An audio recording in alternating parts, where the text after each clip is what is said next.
পায়ের দিকটা অনেক জোর এসেছে, আমার পায়ের দিকটা কম জোর ছিল।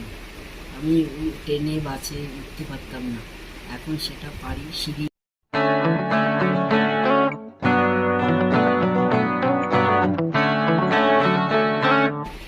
আর আমি চাই ওর কাছে আমি সারা জনম শিখি।